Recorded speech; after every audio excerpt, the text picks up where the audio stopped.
Hi student, welcome to Simpi classes. So हम last video में discuss किए थे the main characteristics of living being और you can say living organism. हम discuss कर चुके हैं 3 कैरेक्टरिस्टिक: ग्रोथ, रिप्रोडक्शन और मेटाबॉलिज्म। तो अब इस वीडियो में हम डिस्कस करेंगे cellular organisation. Cellular organisation okay, अगर आप प्लीज़ अपने नोटबुक के साथ, नहीं तो कोई भी रफ बुक के साथ बैठे जिससे आप मतलब कि मेन पॉइंट्स नोट डाउन कर सकें। ओके, जो भी मैं मेन पॉइंट्स बोल रही हूँ आप प्लीज़ उसको नोट डाउन कीजिए अपने नोटबुक में, नहीं तो एनसीईआरटी टेक्स्ट बुक चैप्टर 1 खोल कर बैठिए, जिससे आप मेन पॉइंट्स अंडरलाइन कर सकते हैं अपने टेक्स्ट बुक में। Okay, please don't sit without text because text is very important. ये क्योंकि each and every line of text book of NCERT बहुत इम्पॉर्टेंट है, क्योंकि हर पॉइंट में, हर लाइन में कुछ ना कुछ पॉइंट रहता ही है। So please read carefully and thoroughly so that you can able to answer 1 mark. Actually +1 में तो बोर्ड एग्ज़ाम नहीं होते, but if you are appearing for NEET exam तो अगर अभी से ही तैयारी करेंगे तो आपको नीट एग्ज़ाम में प्रॉब्लम नहीं होगा। आप अच्छी तरह से प्रिपेयर हो सकते हैं नीट एग्ज़ाम के लिए। ओके, तो क्योंकि नीट एग्ज़ाम में भी 1 मार्क का ही पूछता है, ऑब्जेक्टिव क्वेश्चन ही पूछता है, लेकिन we don't know, we can't predict कहाँ से कैन आस्क, कहाँ से पूछ सकते हैं। और इसलिए हमें एनसीईआरटी का हर एक लाइन, ईच लाइन में पॉइंट्स होता है, इसलिए हमें ईच लाइन को थरोली एंड विथ लॉजिक हमें समझ कर हमें पढ़ना है बायोलॉजी, क्योंकि बायोलॉजी 90 मार्क्स का होता है नीट एग्ज़ाम में। तो जो भी स्टूडेंट अपेयरिंग करने जा रहे हैं नीट एग्ज़ाम के लिए, तो प्लीज़ एनसीईआरटी टेक्स्ट बहुत इंपॉर्टेंट है। First of all study NCERT thoroughly, then only you go for reference book और एनी अदर बुक जो अवेलेबल है अभी। ओके, तो चलो बात करते हैं cellular organisation okay, cellular organisation, तो हम लोग जानते हैं कि सेलुलर ऑर्गेनाइजेशन क्या है। हम लोग बचपन से पढ़ते आ रहे हैं क्या सेल एक बेसिक यूनिट ऑफ लाइफ है। हम लोग पढ़ते आ रहे हैं 9th स्टैंडर्ड से, और ऑल ऑर्गेनिज्म है जो कंपोज्ड ऑफ सेल्स है, राइट। तो cell is the basic unit of life. तो हमें पता है कि सेल 2 तरह के होते हैं, सेल आर 2 टाइप। ओके, तो यूनिसेलुलर ऑर्गेनिज्म और मल्टीसेलुलर ऑर्गेनिज्म। तो सिंगल और unicellular organism means single cell and multicellular organism means what's many cell, composed of many cell. okay, तो अगर हम बात करते हैं यूनिसेलुलर ऑर्गेनिज्म की, तो उसमें क्या है कि यूनिसेलुलर ऑर्गेनिज्म है जो एक ह्यूमन की तरह पूरी सारी एक्टिविटीज़ परफॉर्म करती है, तभी हम उसको क्या कहते हैं, वी शो। इसलिए यूनिसेलुलर ऑर्गेनिज्म क्या शो करते हैं, यूनिसेलुलर ऑर्गेनिज्म क्या शो करते हैं, इंडिपेंडेंट एक्सिस्टेंस शो करते हैं, क्योंकि वो सारी एक्टिविटी करते हैं जो एक लिविंग बीइंग या यू कैन से ह्यूमन करते हैं। वो सारी एक्टिविटी एक लिविंग बीइंग जैसे करते हैं, चाहे लिविंग ऑर्गेनिज्म की तरह एक्ट करते हैं, उसके कारण ये शो करते हैं what, independent existence. So independent existence cellular भी सेम शो करते हैं। ओके, मल्टीसेलुलर भी इंडिपेंडेंट एक्सिस्टेंस शो करते हैं। ये पॉइंट प्लीज़ नोट कर लीजिए अपने नोटबुक में कि यूनिसेलुलर ऑर्गेनिज्म क्या शो करते हैं, इंडिपेंडेंट एक्सिस्टेंस शो करते हैं, और मल्टीसेलुलर भी इंडिपेंडेंट एक्सिस्टेंस शो करते हैं। ओके, और हमें पता है कि सेल है जो क्या है, और दूसरा एक पॉइंट और नोट करना है आपको कि जो ये सेलुलर ऑर्गेनाइजेशन इसलिए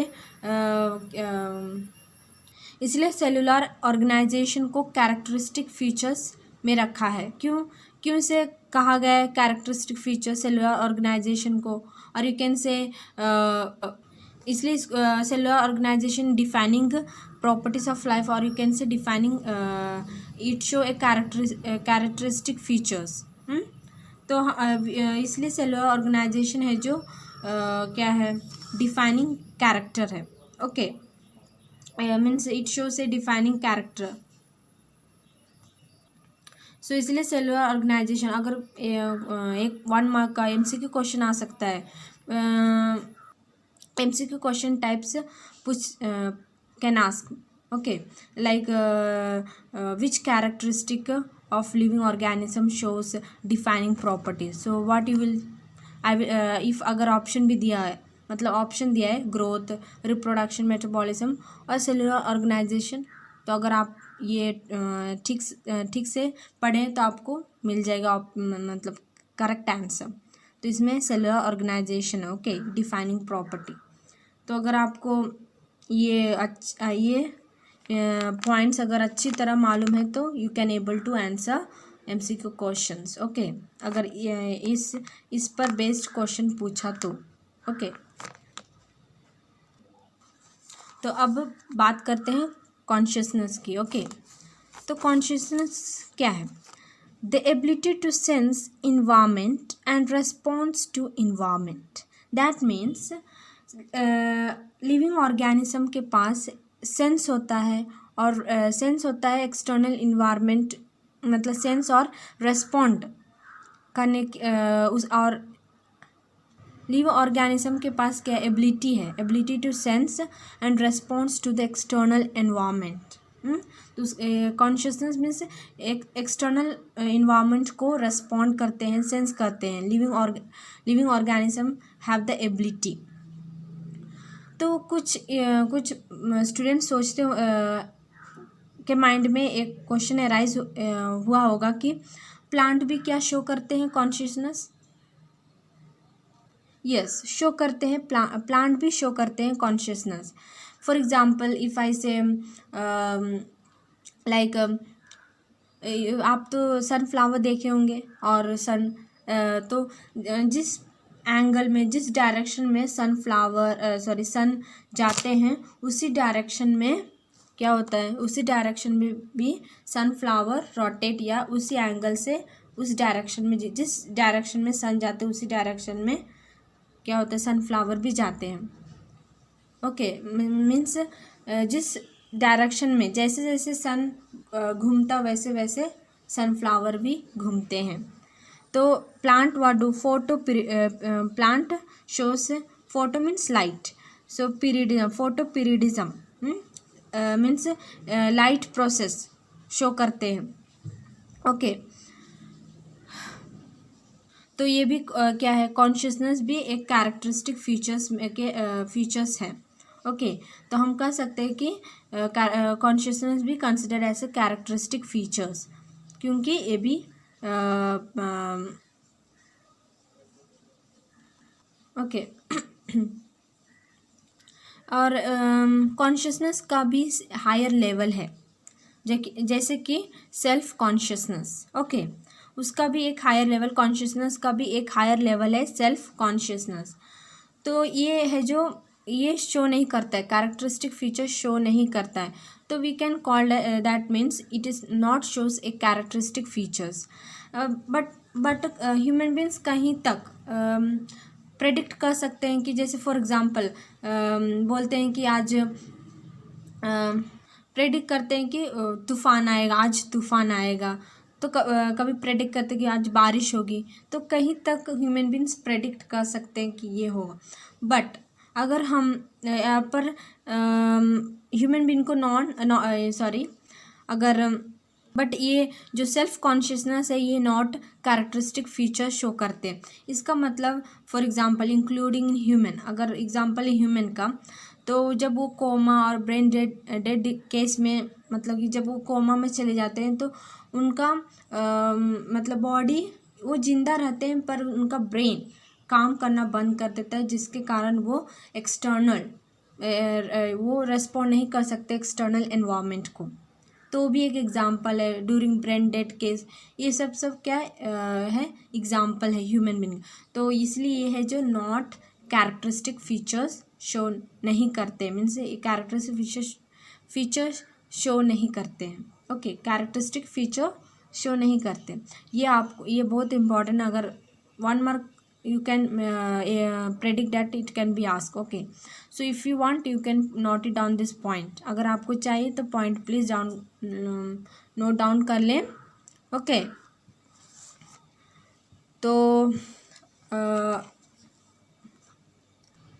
तो आप लोग को यहाँ तक समझ में आ गया होगा, कॉन्शियसनेस तक। तो हम प्रॉपर्टीज, कैरेक्टरिस्टिक फीचर्स और यू कैन से कैरेक्टरिस्टिक ऑफ लिविंग बीइंग क्या हुआ, कितने थे 5, तो 5 में हम लोग कंप्लीट कर चुके हैं। अब हम प्रॉपर्टीज ऑफ लिविंग ऑर्गेनिज्म की बात करते हैं। ओके, तो यहाँ तक समझ में आ गया कॉन्शियसनेस क्या है, सेल्फ कॉन्शियसनेस क्या है।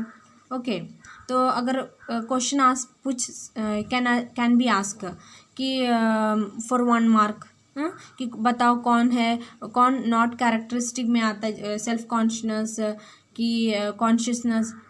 तो अगर आप जानते हैं तो आप लिख देंगे कि सेल्फ कॉन्शियसनेस आते हैं, नॉट नहीं शो करते हैं कैरेक्टरिस्टिक फीचर्स।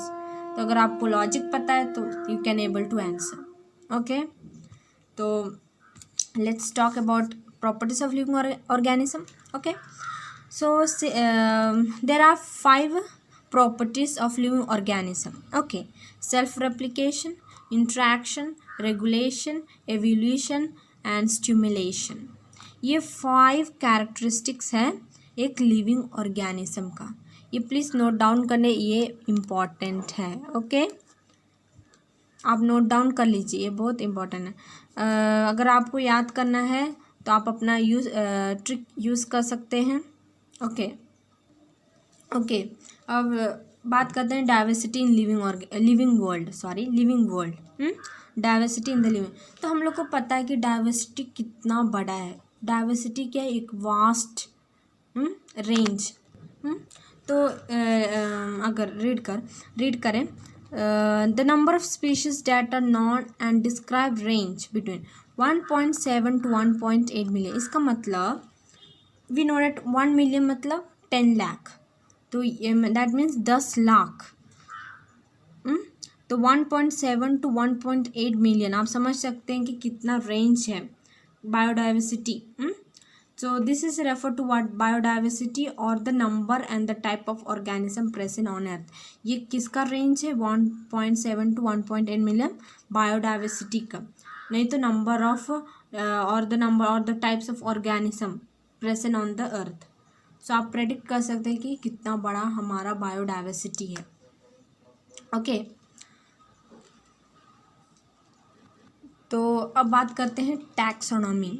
ये बहुत इम्पॉर्टेंट टॉपिक है, मैंने पहले ही बता दिया था कि ये बहुत इम्पॉर्टेंट है। Please listen carefully. ओके, तो टैक्सोनॉमी क्या है? Taxonomy is the study of principle and procedure of classification of living organism. That means taxonomic is the study of principle. हम क्या पढ़ सकते हैं इसमें, टैक्सोनॉमी में क्या पढ़ सकते हैं, principle and procedure of classification of living organism. Okay, तो taxonomic includes what, 4 points. Taxonomic group includes 4 point. अगर हम इसको साथ में बोलेंगे, पूरा मीन्स इसको टोटल बोलेंगे, तो ये टैक्सोनॉमिक हायरार्की है। अगर एक आइडेंटिफिकेशन अगर हम लिए, अगर ये आइडेंटिफिकेशन मतलब कि इसको हम क्या बोलेंगे, टैक्सोनॉमिक ग्रुप। पूरा अगर बोलेंगे तो ये हो जाएगा टैक्सोनॉमिक हायरार्की। तो डोंट बी कंफ्यूज। ओके, तो इसमें जो फर्स्ट क्या आता है, 4 पॉइंट्स इंक्लूड करता है taxonomy, identification, nomenclature, classification and affinities. तो आइडेंटिफिकेशन में क्या है, we from word itself you can understood that identification, हमें आइडेंटिफाई करना ऑर्गेनिज्म, और अगर किसी का अगर ऑर्गेनिज्म का कैरेक्टर और इसका मतलब जो जनरल कैरेक्टर है आइडेंटिफिकेशन का वो आइडेंटिफाई करेंगे। उसका मतलब अननोन ऑर्गेनिज्म का आइडेंटिफिकेशन करेंगे। जैसे कि उसका कैरेक्टर, उसका फीचर्स। ओके, अब अगर बात करें नॉमेनक्लेचर की, तो नेमिंग, नॉमेनक्लेचर मतलब नेमिंग, हम उसका नामकरण कर सकते हैं, नहीं तो उसको उस ऑर्गेनिज्म का नेम दे सकते हैं, तो उसके लिए क्या है, नेमिंग, नॉमेनक्लेचर में नेमिंग। फिर उसके बाद क्या करते हैं, अगर कोई ऑर्गेनिज्म है उसका फर्स्ट हम लोग आइडेंटिफिकेशन किए, उसके बाद फिर उसका नाम दिए, उसका फिर क्लासिफिकेशन करेंगे।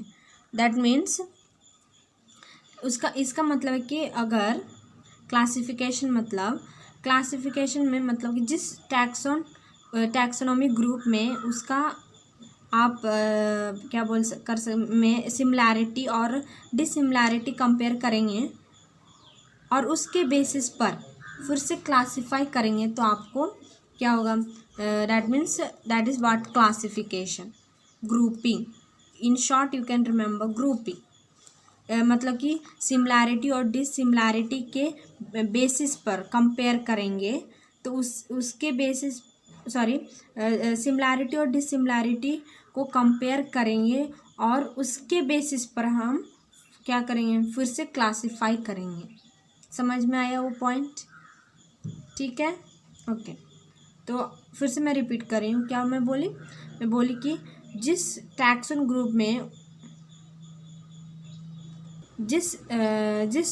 ग्रुप में उसके आपस में सिमिलैरिटी और डिसिमिलैरिटी को कंपेयर करेंगे और उसके बेसिस पर फिर से क्लासिफाई करेंगे, वो क्या हो गया, क्लासिफिकेशन। समझ में ये पॉइंट क्या मैं बोलना चाह रही हूँ? जिस टैक्सोनॉमिक ग्रुप में, ये क्या है, एक टैक्सोनॉमिक ग्रुप है, तो ये सब टैक्सोनॉमिक ग्रुप है। अगर सिंगल को लें तो ये टैक्सोनॉमिक ग्रुप है, और अगर साथ में बोलेंगे ये होल अगर बोलेंगे तो you can tell taxonomic hierarchy. क्या बोलेंगे, टैक्सोनॉमिक, अगर इफ वी कॉल टुगेदर, ये 4 पॉइंट्स को अगर टुगेदर बोलेंगे तो ये क्या हो जाएगा, टैक्सोनॉमिक हायरार्की होगा। और एक टैक्सोनॉमिक लेंगे तो ये क्या होगा, सिंगल की बात करेंगे तो ये टैक्सोनॉमिक ग्रुप हुआ। मैंने एक फिर से रिपीट कर रही हूँ जिससे आपको कन्फ्यूजन ना हो। ओके, तो क्लासिफिकेशन समझ में आ गया क्या है। उसके बाद एफिनिटीज़ मीन्स यहाँ पर लिखा है स्टडी ऑफ इंटर रिलेशनशिप। ये पॉइंट प्लीज़ नोट डाउन कीजिए, क्योंकि बहुत शॉर्ट में अगर आपको याद करना है तो आप अपने माइंड में रिमेंबर कर सकते हैं कि क्या है, ये इंटर रिलेशनशिप, ये स्टडी ऑफ इंटर रिलेशनशिप है। ओके, तो हम एक ग्रुप का क्या कर सकते हैं, जनरल कैरेक्टर मतलब आइडेंटिफिकेशन का और आइडेंटिफाई कर सकते हैं, उसका नाम दे सकते हैं, क्लासिफाई कर सकते हैं किस पर, आपस की सिमिलैरिटी और डिसिमिलैरिटी को कंपेयर करेंगे और क्या हो जाएगा, और उसके बेसिस पर फिर से क्लासिफाई करेंगे, तो वो क्लासिफिकेशन हुआ। और एफिनिटीज़ मतलब कि इंटर रिलेशनशिप, उसके बारे में पढ़ेंगे, study of inter relationship. Okay, अब बात करते हैं एफिनिटीज़ मतलब स्टडी ऑफ इंटर रिलेशनशिप किसका, वो तो मैं पॉइंट भूल गया, of organism. Okay, study of inter relationship of organism, right dears. Okay, definitely study of interrelationship of organism between organism, interrelation between living organism का क्या एफिनिटीज़। अगर आपको याद करें तो एक शॉर्ट इंटर रिलेशनशिप कर दिए, नहीं तो लिखिएगा आप लिख सकते हैं inter relation between living organism, आप शॉर्ट बनाकर आप लिख सकते हैं, नहीं तो अगर आपको यही चाहिए तो ये पॉइंट लिख लीजिए अपनी नोटबुक में, नहीं तो कहीं पर भी, जिससे आप रिवीजन टाइम में आप देख सकते हैं। ओके, रिवाइज कर सकते हैं ये पॉइंट को। तो अब बात करते हैं रूल्स फॉर नॉमेनक्लेचर। हमें पता है ये जो आप देख रहे हैं ये मैं later I will discuss later. Okay, बाद में मैं डिस्कस करूँगी। पहले इस पर इसके बारे में डिस्कस करते हैं, तो फिर मैं इसके बारे में बताऊँगी। ओके, ये जो है रूल्स, ये फर्स्ट हमें अगर हम एक MCQ क्वेश्चन हमेशा पूछता है कि बायोलॉजिकल नेम कौन दिया है। ओके, बायोलॉजिकल नेम कौन दिया है? Carolus Linnaeus. वो क्या है? फादर ऑफ टैक्सोनॉमी है। तो वही है जो बायोलॉजिकल नेम दिया है। Okay, you can see able to see, please note down. Carolus Linnaeus ने is the father of, Linnaeus ने क्या आइडेंटिफाई किया था, क्या नेम दिया था? Biological name. और वो क्या है? फादर ऑफ टैक्सोनॉमी है। ओके, और वो ये जो ये हम लोग सो लिनस, उन्होंने कार्लस लिनस उन्होंने क्या दिया था? 2 साइंटिफिक नेम दिए थे of animal and plant. Animal का नाम दिए थे सिस्टमे नेचरे। वो पॉइंट अगर आप चाहें तो ये टेक्स्ट बुक में है, प्लीज़ अंडरलाइन डैट। ओके, अगर आप उसको अंडरलाइन कर लीजिए, वहाँ पर है टेक्स्ट बुक में, NCERT text of chapter 1 of class 11th। उसमें आप जाइए, वो चैप्टर 1 में आप देखिए, वहाँ पर ये क्या system A nature scientific name of plant जो लिनस कार्लस लिनस ने दिया था। ओके, सिस्टम ए नेचर है। और अगर आप चाहें तो वो शायद लगता है टेक्स्ट बुक में नहीं, animal scientific name of animal है, सॉरी है। आप प्लीज़ जस्ट नोट डाउन कर लीजिए कि प्लांट का नेम है, साइंटिफिक नेम दिया स्पीशीज प्लांटरम, स्पीशीज प्लांटरम। आप चाहे तो नोट कर सकते हैं। Okay, scientific name of animal का नेम दिया है system A nature and plant के लिए स्पीशीज, प्लांट के लिए कौन सा नेम दिया है? Species प्लांटरम। Please note it down. Okay, अब बात करते हैं कार्लस लिनस ने, उन्होंने दिया था क्या? नेम को 2 पार्ट में डिवाइड कर दिया। नेम को 2 पार्ट में डिवाइड कर दिया। एक जेनरिक नेम में, that means generic, from word itself you can understood generic means genus. तो एक पार्ट को डिवाइड किया जीनस में, दूसरे पार्ट को डिवाइड किया स्पीशीज में। 2 पार्ट्स को डिवाइड किया। जेनरिक नेम को मीन्स एक जीनस दिया, एक स्पीशीज दिया। स्पीशीज एपिथेट को स्पीशीज नेम दिया। ओके, 2 पार्ट्स में डिवाइड किया। जैसे for example Mangifera indica, I will show you. आप देख रहे हैं Mangifera indica, that means mango को बोलता है। साइंटिफिक नेम क्या है? जैसे आप लोग जाते हैं मतलब आउटसाइड कंट्री, तो मैंगो का अलग नाम होता है।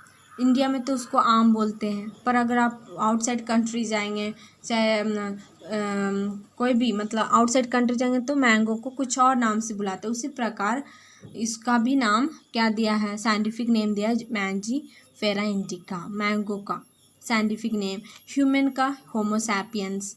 तो ये क्या है? लिनस ने, उन्होंने 2 पार्ट में डिवाइड किया था। एक जीनस मीन्स जेनरिक नेम में, एक स्पीशीज एपिथेट में। तो उन्होंने नाम भी बताया था क्या? रूल्स भी दिए थे। रूल्स दिए थे क्या? कि फर्स्ट जो जीनस नेम होगा, चाहे जेनरिक नेम होगा, फर्स्ट वो कैपिटल लेटर में लिखाएगा और बाकी कंटिन्यूस लेटर में। ओके, और जो स्पीशीज़ का फर्स्ट लेटर क्या होगा? स्मॉल लेटर में होगा। अगर ये इटैलिक्स में लिखा है अगर इटैलिक्स में लिखा है नो नीड टू अंडरलाइन, अगर वो अगर हैंड रिटन लिखा है तो you have to underline that scientific name. ये रूल्स दिए थे कौन, ये रूल्स है, ये सब क्या गाइडलाइन है, यू कैन से प्रिंसिपल ऑफ नोमेनक्लेचर। ओके, तो लिनस ने दो पार्ट डिवाइड किए थे, एक जीनस में एक स्पीशीज में। तो genus start with capital letter and it should be written in a continuous form, and what species should be start with small letter, and it should be if it is written in a italics then it should be underline। अगर italics में लिखा है and if it is written in a hand written then should be underline। अगर हाथ से लिखा है तो अंडरलाइन करना है। ओके, एग्ज़ाम में can be ask, okay 1 mark के लिए may be, we can't predict क्या पूछ सकते हैं। तुम्हारे जो स्कूल में एग्ज़ाम होते हैं वो टीचर पर डिपेंड करता है क्या पूछ, बट प्लीज़ ये याद रखना, ये इम्पॉर्टेंट है। ओके, कभी कभी तो टीचर भी पूछ लेते हैं ये रूल्स कि क्या है, तो अगर आप शॉर्ट जानते तो आप शॉर्ट में बोल दीजिएगा तो आसान होगा। Okay, short tricks we have to know. Biology में स्पेशली लॉजिक और शॉर्ट ट्रिक्स चाहिए, then only you can handle easily. Okay, biology subject अगर किसी बच्चे के लिए डिफ़िकल्ट है। ओके, तो अब बात करते हैं टैक्सोनॉमिकल हायरार्की। मैंने कुछ देर पहले ही बोली थी कि क्या बोली कि अगर हम टुगेदर बोलेंगे जो टैक्सोनॉमिक पॉइंट्स हैं, जैसे कि identification, nomenclature, classification and affinities को अगर हम टुगेदर बोलेंगे तो उसको we what taxonomical hierarchy. And एक अगर जैसे फॉर एग्जांपल आइडेंटिफिकेशन क्या है, एक टैक्सोनॉमिक ग्रुप है। ओके, तो now we are going to discuss taxonomical hierarchy. तो you have studied in 9th I think, so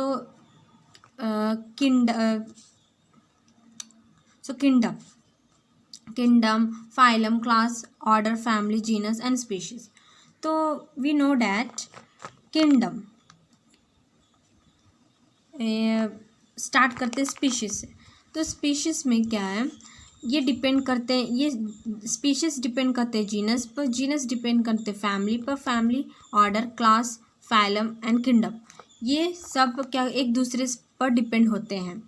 okay, तो सबसे ज़्यादा मतलब कि अगर देखा जाए तो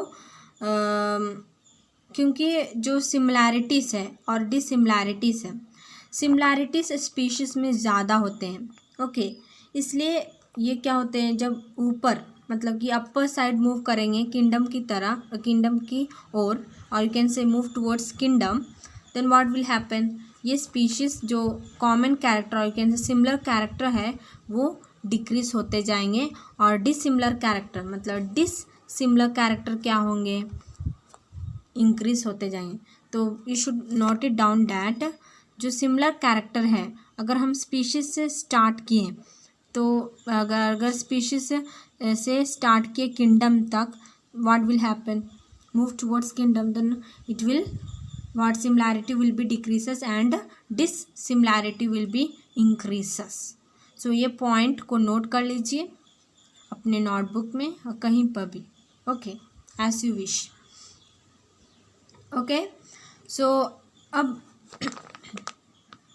तो स्पीशीज़ क्या है, ग्रुप ऑफ, और स्पीशीज़ नहीं, किंगडम से स्टार्ट करते हैं तो आपको कन्फ्यूजन नहीं होगा। किंगडम, ओके, किंगडम में क्या है, kingdom means group of all the related phylum. Okay, ये डिपेंड करते हैं, फाइलम डिपेंड, मैंने कहा था ना, स्पीशीज़ डिपेंड करते हैं जीनस पर, डैट मीन्स स्पीशीज़ में group of organism with fundamental similarity, तो ये डिपेंड करते हैं जीनस पर, तो group of related species with common character. फिर जीनस डिपेंड करते हैं फैमिली पर, तो ग्रुप ऑफ रिलेटेड जेनरा, मतलब एक दूसरे पर डिपेंड होते हैं। और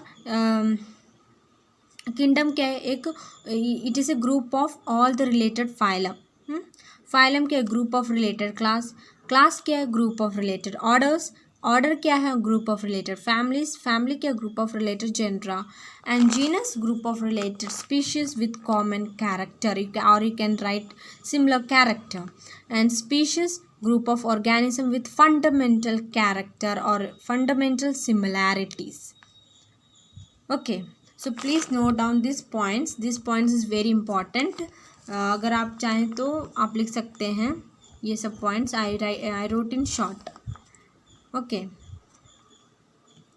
and should not forget this point. Common character decreases and dissimilarity increases. अगर हम species से move किए towards kingdom तो सिमिलर कैरेक्टर डिक्रीज होगा और डिसिमिलर कैरेक्टर इंक्रीज होगा। ओके, ये जो स्पीशीज और जीनस, ये जो टैक्सोनॉमिक हायरार्की, ओके, तो इसको क्या कहते हैं, टैक्सोनॉमिक हायरार्की। तो अगर आपको एग्जाम्पल चाहिए तो लेट्स आल्सो डिस्कस एग्जाम्पल कि स्पीशीज़ का एग्जाम्पल क्या है, जीनस का एग्जाम्पल क्या है, फैमिली का एग्जाम्पल क्या है। ओके प्लीज़, ये बहुत इंपॉर्टेंट है। Okay please note it down. Taxonomical में हायरार्की में यहाँ पर you can, if you want you can write in this way also, similarity decrease, differences increases. Okay, so species का जो एग्जाम्पल है, for example Panthera leo. Panthera leo किसको बोलते हैं, लेपर्ड को। Panthera pardus, Panthera tigris. तो ये सब है क्या, scientific name of what, animal. Leopard, tiger and this is lion.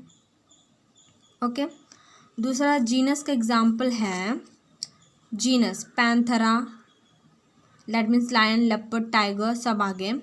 और फैमिली का example please note it down. ये एग्जाम्पल पूछते हैं 1 मार्क के, मीन्स MCQ क्वेश्चन में पूछते हैं। अगर आपके स्कूल में एग्ज़ाम लेते हैं क्लास 11 में, तो बोर्ड एग्ज़ाम नहीं होते, मतलब कि स्कूल में जो एग्ज़ाम लेते हैं उसमें शायद पूछ सकते हैं। ओके, तो आपको एग्जाम्पल याद रखना होगा।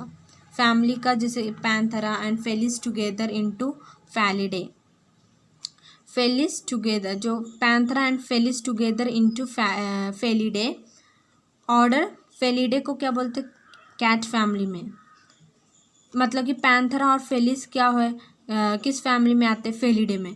तो ऑर्डर में क्या आता है, Felidae cat family, Canidae means dog family. ये क्या है, एक कार्निवोरा है।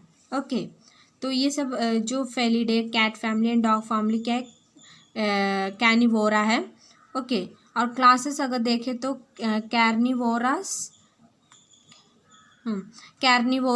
That means tiger, cat. हम यहाँ पर डिस्कस किए थे फैमिली, फेलिडे, कैनिडे फैमिली। ये रिमेंबर रखना, फेलिडे को कैट फैमिली को बोलता है और कैनिडे को डॉग फैमिली, और डॉग यू कैन से।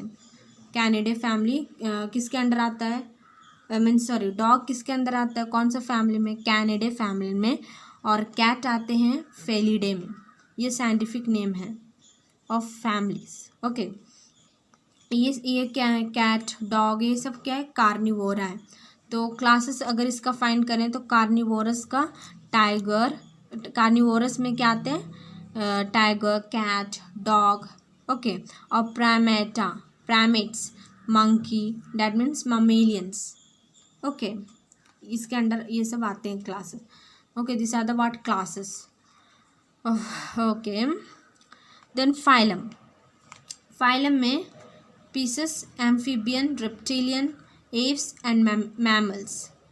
Pieces, amphibian, reptilians, aves and mammals, ये सब ओके एग्जाम्पल हैं। किंगडम में क्या आते हैं, प्लांटे, एनिमेलिया। ओके, किंगडम में प्लांटे, एनिमेलिया। ओके, ठीक है, समझ में आ गया। ओके, प्लीज़ अगर आप, if you wish you please note it down this points. अगर आपको चाहिए तो प्लीज़ लिख लीजिए, शायद आपको बाद में ज़रूरत आएगा। ओके, तो गाइस आज का वीडियो बस यहाँ तक ही है। अगले वीडियो में फिर मिलेंगे न्यू टॉपिक के साथ। ओके, तो फ्रेंड्स, जो सब्सक्राइब नहीं किए हैं वो प्लीज़ सब्सक्राइब कर दें and please hit the like button. अगर आप चाहते हैं कि आपको नया नया वीडियो मिले तो please subscribe my channel and always keep on watching. Okay.